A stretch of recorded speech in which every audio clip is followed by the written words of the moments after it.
Joia, gravando então, vamos lá para o nosso encontro de hoje do Tá Freud, 18 de junho de 2026.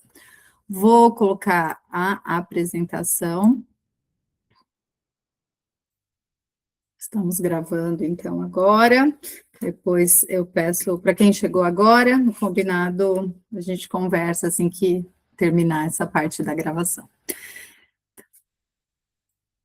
Então, o nosso texto de hoje é o Totem e Tabu, de 1912 e 1913. Então, o Freud ele começa a escrever em 1912, mas ele publica em 1913. Tá?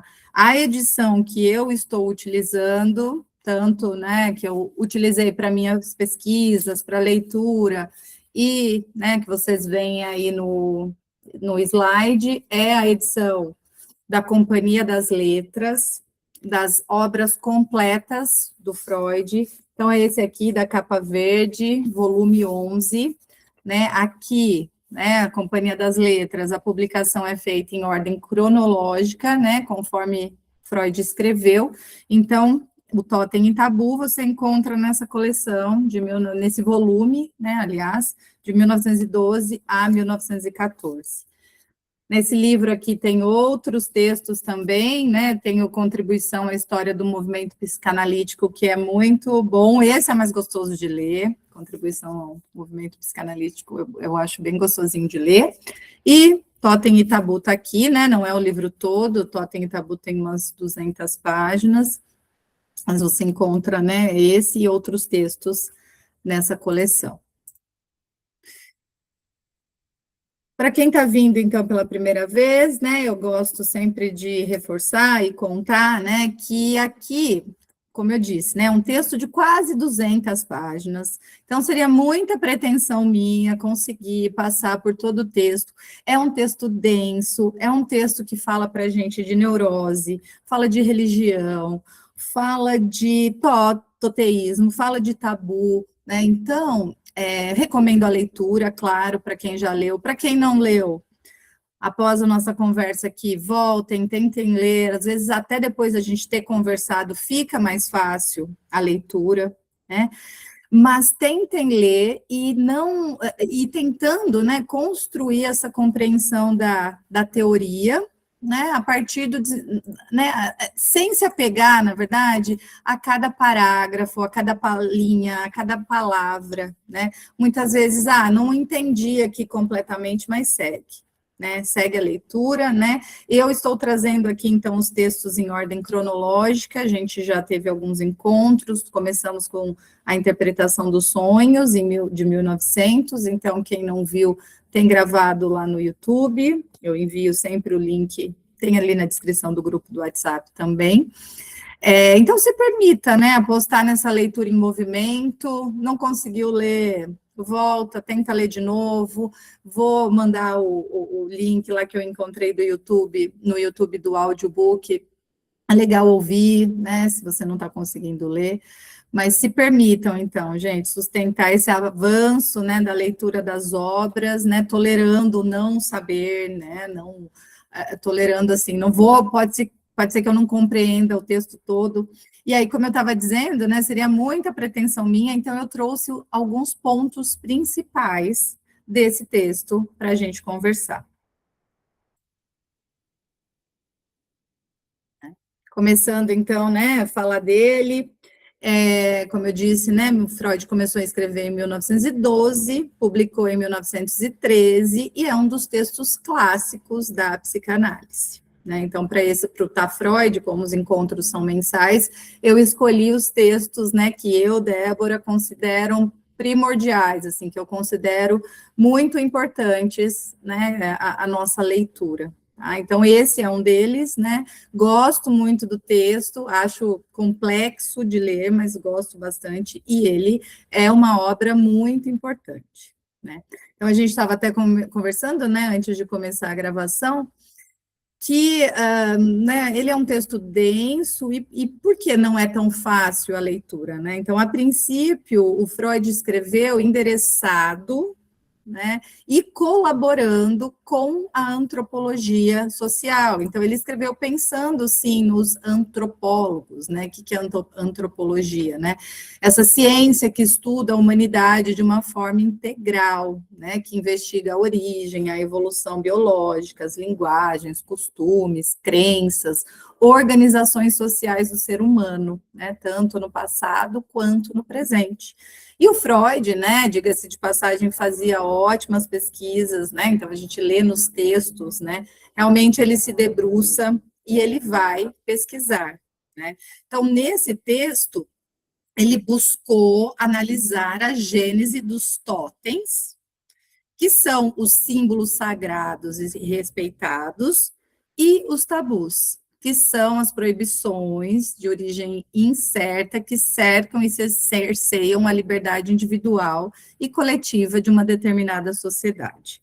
Então, daqui a pouco eu vou falar mais sobre esse totem e esse tabu, mas, né, talvez essa seja, né, é o ponto principal do texto, então, é importante que vocês saiam daqui entendendo totem e tabu e como isso reflete para a gente, tanto como sociedade e tanto quanto na nossa clínica, né? Como que a gente pode usar esse texto na nossa prática clínica. Tá? E aí, o que o Freud buscava, né? Então, muito curioso que era, muito um homem que produzia muito, ele estava ali buscando explicar questões da psicologia social, né? O Freud ele não estava só atento, né? Só preocupado, talvez, com o que acontecia no individual, né? Ali na prática clínica dele. A gente sabe que ele, né, escrevia e pensava a sociedade como um todo, né, e somos seres que vivemos em sociedade, então não tem como pensar, né, no um se não pensar no todo, né, então ele estava ali buscando explicar questões da psicologia, né, social, então Freud, ele estava ali pesquisando por que o humano vive em grupo, né, e outras questões mais que surgiram dessas pesquisas, né? E aí ele percebeu que em sociedades menos desenvolvidas, né? E eu coloquei isso aqui até entre aspas, né? Porque no texto a gente lê até, né, que ele fala sobre sociedades selvagens, né? Então a gente, né, tem que ter um cuidado, porque quem que está categorizando isso, né? Quem está falando que os povos originários eram menos desenvolvidos porque eles não tinham tecnologia, né? Nós aqui somos mais desenvolvidos? Não, eles têm o desenvolvimento deles, né? Então, eu coloquei aqui entre aspas, que é como é referido no livro, tá? Mas para a gente pensar, né, quando o Freud foi ali pesquisar, né, ele percebeu que nessas sociedades, né, eles tinham laços, filiações, né? E como a gente leu no texto, ele pesquisou diversos grupos, clãs, tribos, e ele identificou que em todos deles havia algo de proibido, né? E algo que chamou a atenção era esse interesse incestuoso, né? E neste período, Freud estava desenvolvendo o complexo de Édipo. Então, a gente percebe nesse texto que totem e tabu tem total, né? Quem que é o totem, né? A gente vai falar o pai, né, o pai da horda, o tabu, essa relação incestuosa. Então, a gente pode pensar que esse texto tem total ligação com o complexo de Édipo. Então, também nos auxilia a pensar, a entender o complexo de Édipo.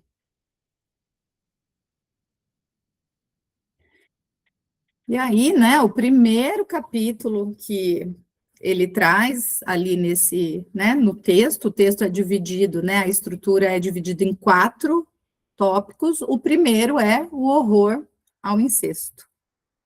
Então, vejam, né, a estrutura que eu trouxe para a gente se familiarizar. Então, o primeiro é o horror ao incesto, onde o Freud analisa como sociedades primitivas criam regras rígidas para evitar o incesto, né? E a gente leu ali bastante sobre a exogamia. Então, o que a gente pode entender, né? Que essas sociedades eram como se fossem esses grupos famílias, né? E um membro de um clã não poderia se casar com um membro do próprio clã. Ele tem que se casar com um membro de um outro clã. Por isso que é a exogamia. Então, familiares, né? A gente não ouve, não escuta, né, bastante isso, primos, né? Primos se casarem, irmãos, claro, então nem se fala, né? Mas primos que podem ter uma relação mais distante, né? Então, não é aceito, né?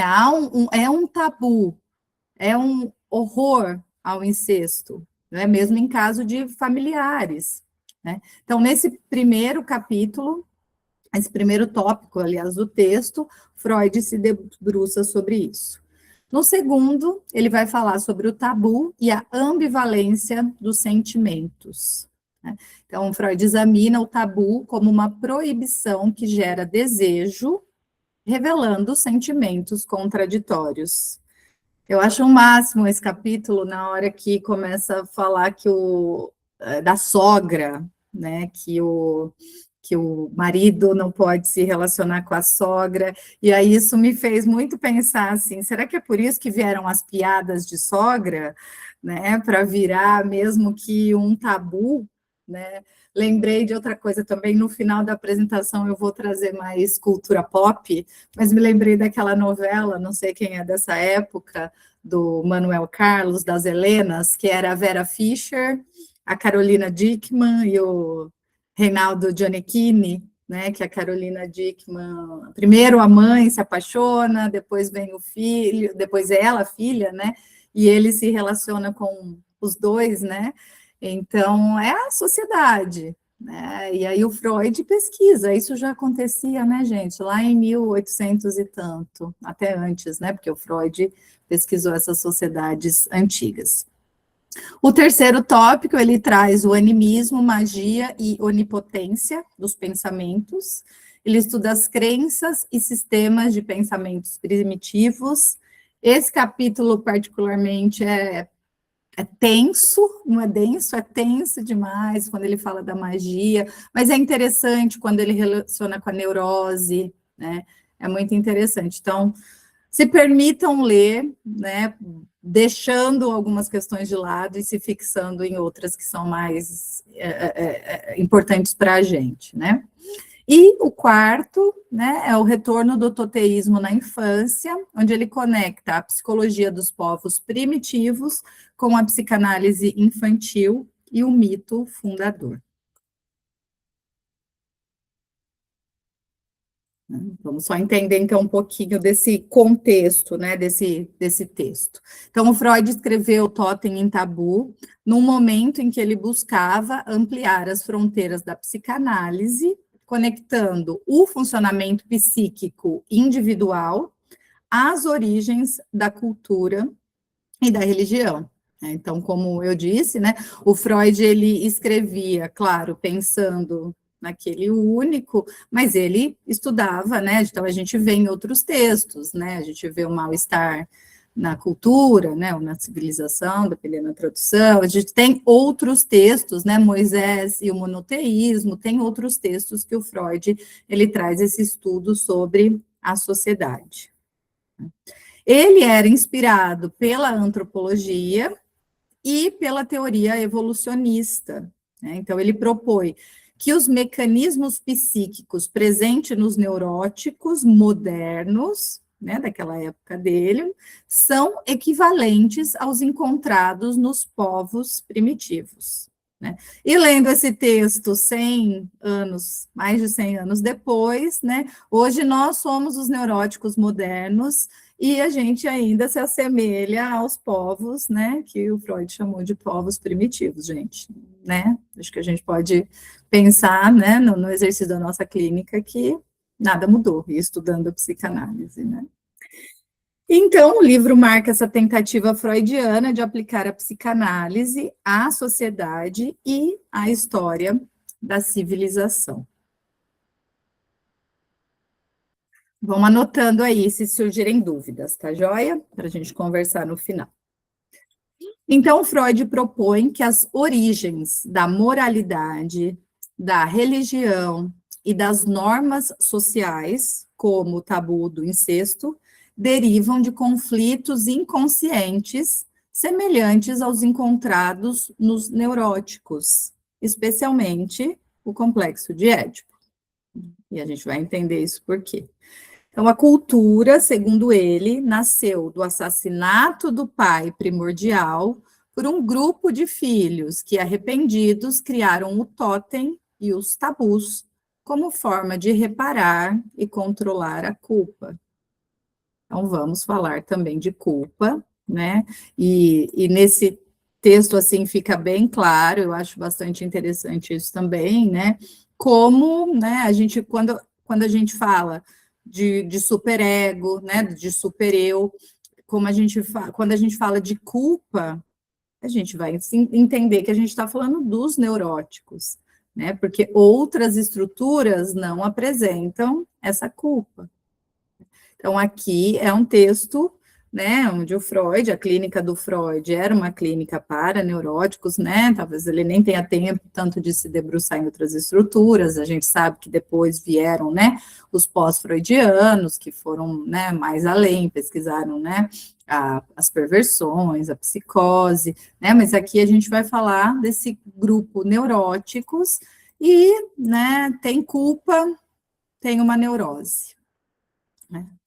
E vamos lá, então, alguns pontos do texto, né, para ficar claro a compreensão final que eu quero trazer para vocês, né.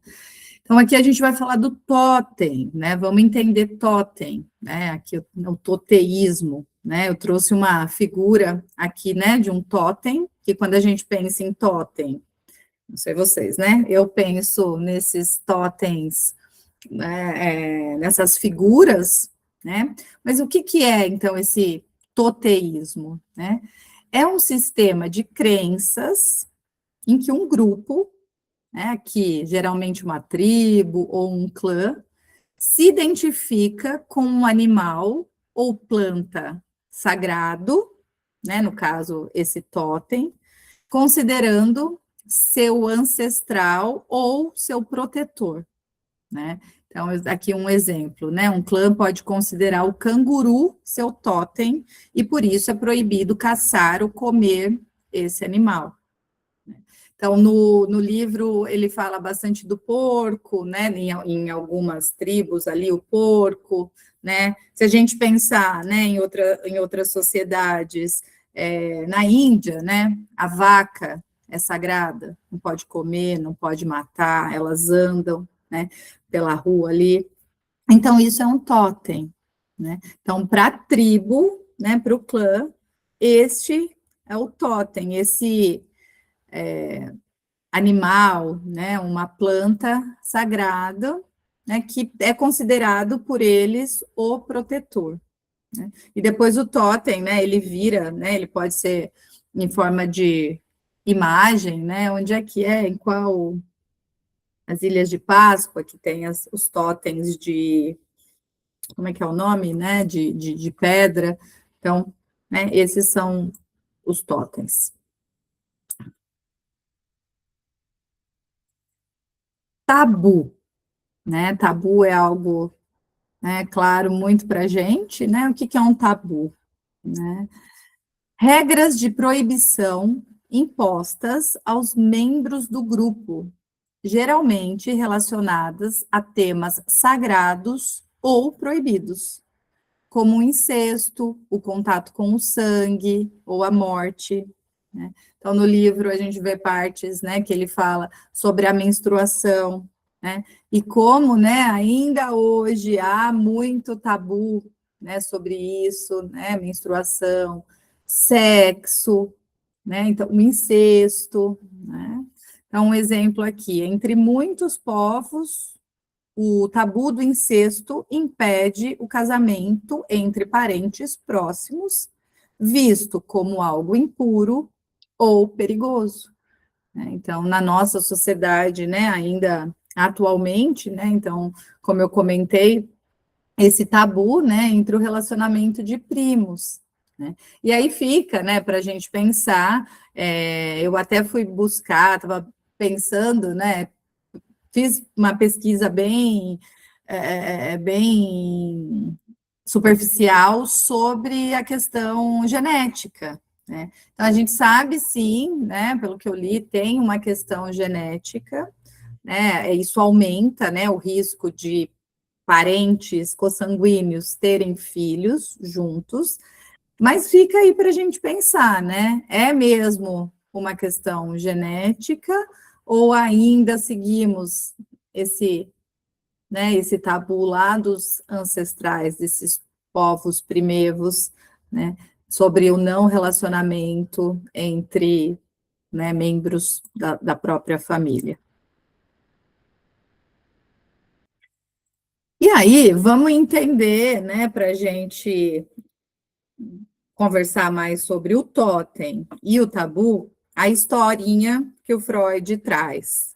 E é importante a gente entender, a gente, aliás, ter em mente que trata-se de um mito, tá, gente? Não é algo, né? O Freud ele pesquisou, né? Mas ele criou, né? Ele não é, e ele isso ele deixa claro, né? No livro. Então é bastante importante a gente ter isso, tá, em mente, que é uma hipótese especulativa do Freud para explicar a origem da sociedade, da moral, da religião e das leis. Tá? Então, é um mito, né? Depois dele estudar as sociedades, é um mito que o Freud cria. Né? Então, é esse mito da horda primitiva. Então, é essa hipótese, né, especulativa dele, para apresentar para a gente. Então, como é que funciona?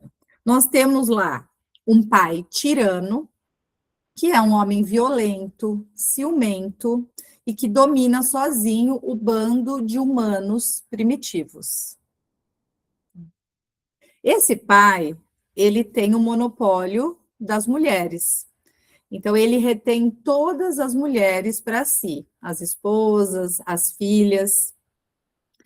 E os filhos, né? Os filhos, eles eram castrados ou expulsos do grupo quando cresciam para não competir, né, pelo poder com esse pai. E aí o que que acontece, né? Os filhos expulsos se unem, retornam juntos e matam o pai totêmico, matam esse pai, né? Esse pai violento. E aí o que eles fazem, né? Esse banquete totêmico, que eles devoram o corpo do pai morto para absorver sua força e identificarem-se com ele. Então, essa é o mito, né, do totem e tabu que o Freud apresenta para a gente aqui. Né? Então, isso é interessante, né? É bem interessante a gente ter essa história, esse mito, assim, fixado, para daí a gente entender o que se desenrola disso, né? Então, existe esse pai violento, que retém as mulheres, os filhos, cansados disso, né, se unem, matam esse pai e devoram o corpo do pai. E o que decorre disso? As consequências, culpa e lei, né? O que acontece depois da morte desse pai? Né? Após o crime, o ódio que motivou o assassinato dá lugar ao amor e à admiração reprimidos pelo pai. E aí vem o quê? O sentimento de culpa. Então, esse arrependimento consome os irmãos, criando a obediência retrospectiva. E assim criam-se os tabus, né? Então, para evitar que crimes, porque daí o que eles percebem, né, nessa sociedade? Então, tá, né, tinha o pai tirano, esses irmãos se uniram para matar esses pais, para matar e mataram esse pai, né? Então, agora, o que garante o próximo que for para o poder se os outros não irão se unir e matar? Né? Então, o Freud percebe ali, né, através de estudo, claro, das sociedades, mas, né, ao criar esse mito que, né, existe essa inveja, né, e aí, o que vai acontecer, né? Então, criam-se os tabus, né, para evitar que o crime se repita e que eles briguem entre si pelas mulheres. Então, os irmãos criam as duas leis fundamentais do toteísmo: não matar o totem, né, o animal totêmico passa a representar o pai sagrado, então é o que a gente viu ali do toteísmo, escolhe-se um animal, e esse animal não pode ser morto, representando, né, esse pai sagrado, e a proibição ao incesto. Então, nenhum irmão pode possuir as mulheres da própria ordem, né? E aí cria-se a exogamia, então, membros de uma tribo só podem, né, ter relações com membros de outra tribo, né?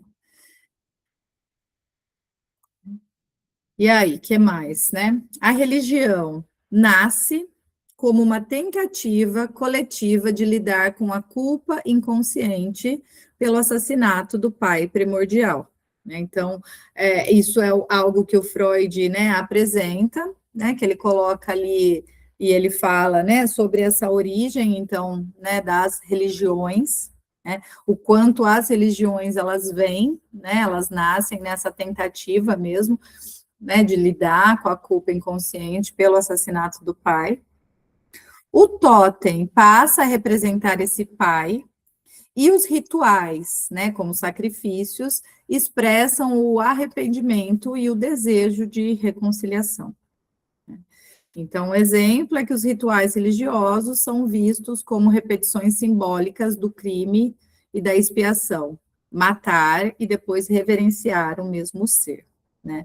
Vamos lembrar aqui que a gente, né, como analista, como psicanalista, a gente se separa, né? Claro, a gente pode ter a nossa crença, a gente pode ter a nossa religião, né? Mas é esse olhar, né? O Freud ele está apresentando aqui. A gente tem que ter muito cuidado, né? Com isso, muito cuidado, né? Com julgamentos, muito cuidado, né? Ao abordar temas, né? Como religião para um analisando, né? Para um paciente que chega, né? Nós não precisamos, né? Ser ateus, né? Enquanto assim como, né, Freud, a gente pode ter a nossa crença, mas é separar, né? No momento em que a gente está, né, ali como analista, a gente não entra nessa questão, né? Se a minha religião, se a sua, né? Melhor se a religião é muito ruim, né? Mas o Freud ele apresenta isso, então ele traz ali como a origem das religiões, né? Essa historinha. Outro ponto, né, que eu falei lá no início, então o Freud ele está, né, ele está estudando o complexo de Édipo e ele aproveita aqui, né, isso fica muito mais claro, né, ele estudou o mito do Édipo, mas daí tem esse mito que ele traz aqui, né, então isso é apresentado na história, o desejo inconsciente do filho de possuir a mãe e eliminar o pai, né, esse conflito básico da psique humana. Então, para Freud, a civilização humana nasce do freio dos impulsos agressivos e sexuais originados pela culpa desse crime primordial. Um exemplo, o tabu do incesto reflete a proibição simbólica de repetir o desejo edípico original. Então, voltem lá, eu não vou entrar, né, aqui no complexo de Édipo, mas né, também de muita valia, muito importante, né, a gente entender o complexo de Édipo, e olha como, né, a gente traz para esse texto, né, então, os totens, né, o tabu, é uma forma de coibir, de proibir esse incesto, né? E aí sim, todo o problema que decorre de um complexo de Édipo, né? Quando o menino não consegue se desvincular da mãe, tudo que acarreta, né, na vida dele. Então, para o Freud, a civilização ela nasce disso, né? Desse freio dos impulsos agressivos e sexuais, né? Então, o tabu do incesto reflete essa proibição simbólica de repetir o desejo edípico original. Voltem lá, estudem, super interessante pensar o complexo de Édipo junto, né, com o totem e tabu. E aí, no texto também, o Freud ele faz esse paralelo entre selvagens e neuróticos.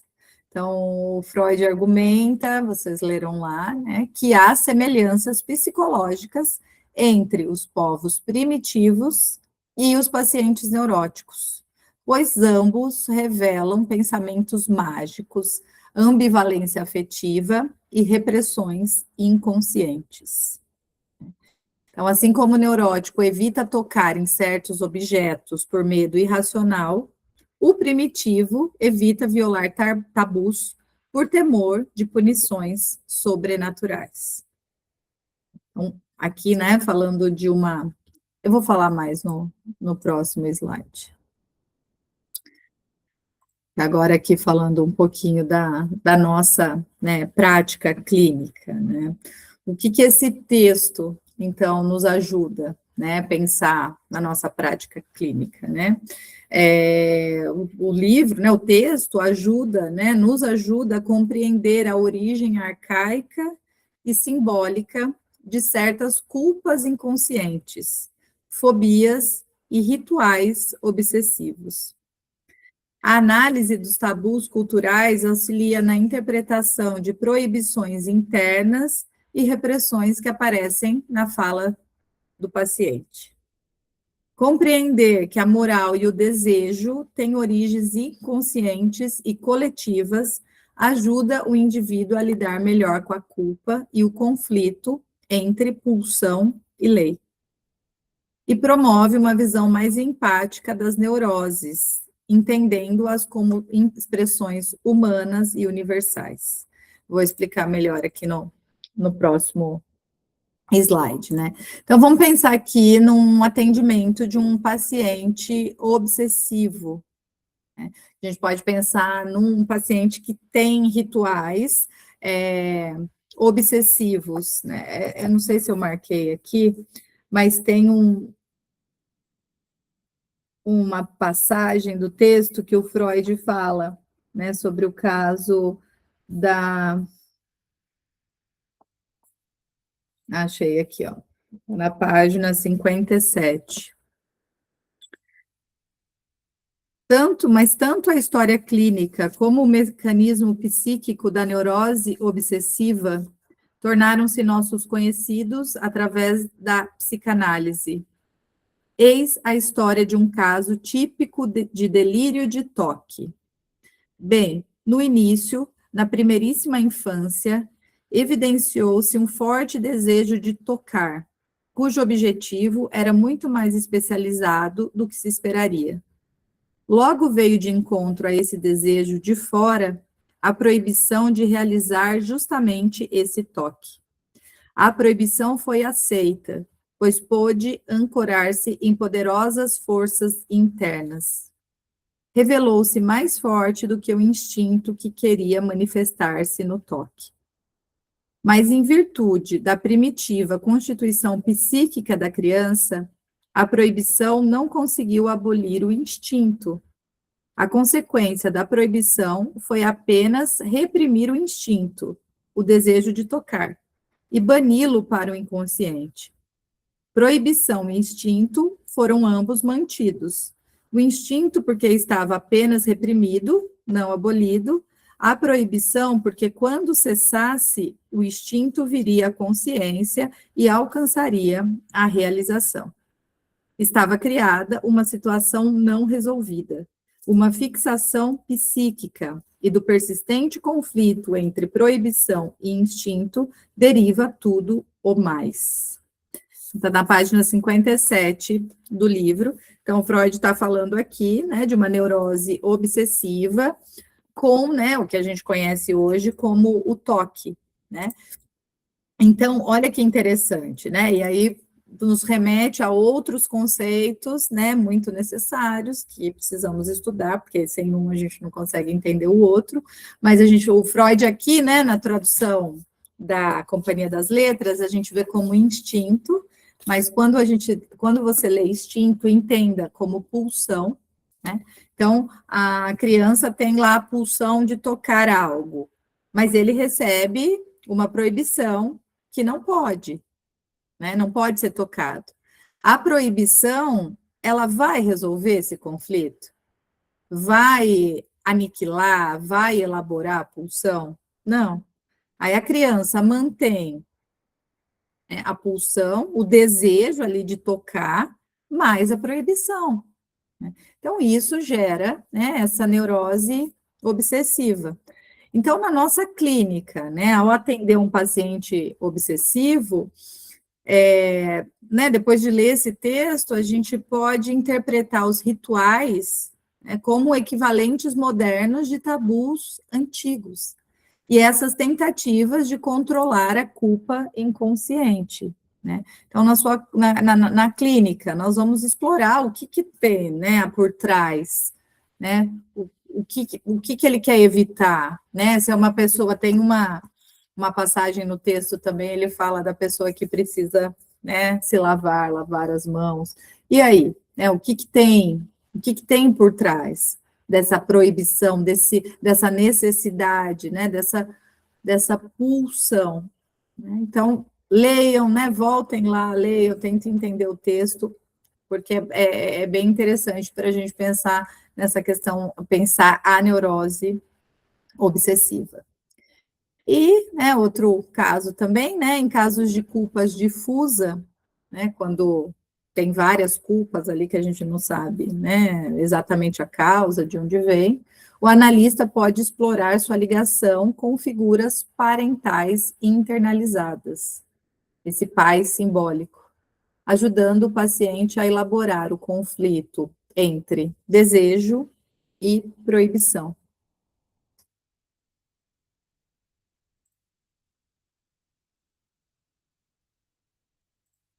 Então, é uma frase aqui do livro para a gente finalizar. A história do totem é, no fundo, a história do pai. E antes de eu terminar a gravação, eu vou só passar aqui para a gente pensar e depois a gente conversa, né? Mas eu fiquei pensando aqui em, né, né, na nossa cultura pop, no entretenimento, como isso foi trazido, né, para a gente. E aí, vamos pensar aqui, né? Tem o Simba, né? Como que é o nome do pai do Simba? Esqueci o nome do pai do Simba. Que aqui é o pai do Simba, né? Ai, gente, me fugiu o nome dele. E o Scar, né? Peraí que eu vou pesquisar. Pai do Simba. Que é o Rei Mufasa. Leão, né? Mufasa. Olha agora, o filme 2 era só o nome dele, né? Esqueci. Mufasa, né? Então, o Scar, né, mata o rei, ele mata o Mufasa, que é esse pai da ordem, da horda, e a ordem só retorna quando o ciclo de culpa, né, essa responsabilidade e herança do trono é resolvido, né, quando o Simba volta. Então, olha que interessante, né? Então, tinha ali o, o Mufasa, né, o pai da horda, esse irmão vai lá, mata esse pai, e aí a comunidade, a sociedade, né, entra em crise, e isso é reestabelecido quando o Simba volta, quando o Simba reaparece. Aí a outra fotinho ali é da Succession, né, aquela série da HBO, que a série, né, não sei quem assistiu, mas a série inteira gira em torno desses irmãos que tentam derrubar o poder do pai, né, do pai tirando, né? E eles vivem sob uma constante ambivalência de amor, medo, culpa. Então, né, não tem como não dizer que esse roteirista não leu Totem e Tabu, gente. Ele leu, né? E ele pensou assim como o Freud, porque o roteiro da série, né, gira em torno disso, né? Desses filhos, né, querendo derrubar, querendo comer esse pai, querendo fazer um banquete totêmico, mas ao mesmo tempo tem culpa, né? Tem tudo que afeta aí o humano. né? Outro bastante divulgado também, né? Outro filme na nossa sociedade, né? É o Star Wars, né? E eu fiquei chocada quando eu soube que o Luke Skywalker era filho do Darth Vader, né? Mas essa dinâmica, né, entre o Darth Vader e o Luke explora, né? Então essa questão, ele precisa matar, né? Esse pai totêmico, ele precisa romper com essa figura paterna que é um pai, né? Opressor, né? E ele precisa fazer isso para fundar uma nova era na galáxia, né? Então o filme, né? Toda a saga Star Wars gira em torno disso. E a fotinho aqui do lado é um iPhone 17 Pro Max. Então, né, o que, que seria esse iPhone, né? Por que, que ele está aí? Que é essa identidade por consumo, né? Para pensar a nossa sociedade, né? Também. Então, pensando assim, né, quando as pessoas enfrentam filas imensas, e a gente vê isso nas notícias, né, quando lançam um celular, né, da moda, da época, quando a Apple, né, por exemplo, lança, né, então as pessoas enfrentam filas imensas para comprar esse último lançamento, elas estão devorando totem, né, vamos pensar esse iPhone aí como um totem, elas, né, o que a gente consome, né, quando a gente tem, né, o status, a força, os atributos daquela comunidade, né. Então, eu trouxe só para a gente pensar um pouquinho fora da caixa e como é possível relacionar esse texto, né, trazendo para o nosso contemporâneo. Tá joia? Então, por hoje é só. Aqui eu vou desligar a gravação, fiquem aí para a gente conversar. O nosso próximo texto, só para a gente deixar marcado, tá? É a Introdução ao Narcisismo, de 1914. Então, estamos, né, seguindo em ordem cronológica. A data aqui está 3 de julho, mas eu vou divulgar em breve se manteremos essa data por conta da Copa do Mundo. Preciso entender, eu estava pesquisando ali, vi que tem jogo nessa data, não sei se o Brasil chega, mas divulgo. E em julho nós teremos 2 encontros, tá? Porque a minha ideia é finalizar em dezembro. Então, em julho, Introdução ao Narcisismo e A Pulsão e Seus Destinos. Muito obrigada, vou parar a gravação, mas fiquem aí.